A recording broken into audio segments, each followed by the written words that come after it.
Let's talk about the Garden of Eden briefly.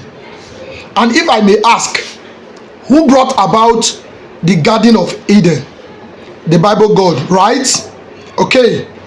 Who created Adam and Eve and put them inside the Garden of Eden? Who did? God of the Bible, right? That is very good. Who planted the tree that God didn't want Adam and Eve to eat from? Who planted it and placed it at the middle of the Garden of Eden? Who did? God of the Bible did, right? That is very good. The same God told Adam and Eve not to eat from that tree. Very well. And this God can see the future, right? He knew very well from beginning that Adam and Eve were going to eat from that tree, yet he planted it. Who placed the serpent on that garden? The serpent that tempted Adam and Eve, that made them eat from that tree. Who put the serpent inside that garden? I am sure it is the same God, right? But how come that same God then turned around to place a curse on Adam and Eve for eating from that tree? Is this not a setup if you look at it rationally?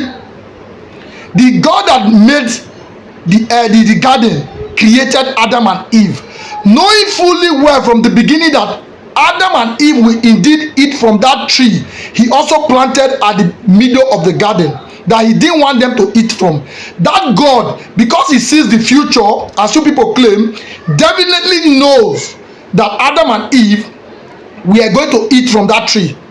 So that God had the capacity, he had the capacity to have created some persons, the kind of people that would not have disobeyed God. Yes, God could have created other kind of people that would do according to God's will or according to humans' free will.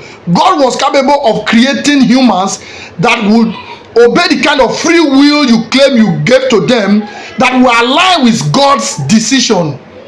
But God did not do that. And you want me to believe that all of these whole things is not a setup?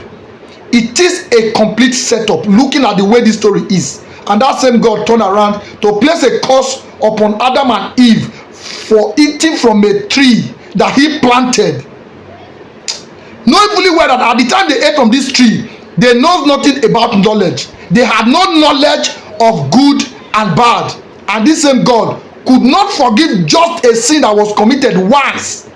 But that same God wants you to forgive 70 times, 77 times. Are you thinking? Nigerians and the entire world, please use your brain. This is a fraud that is very obvious. It is only people who has a dysfunctional brain that will not understand what I have just explained now. All of this thing is a fraud, and you must treat it as one.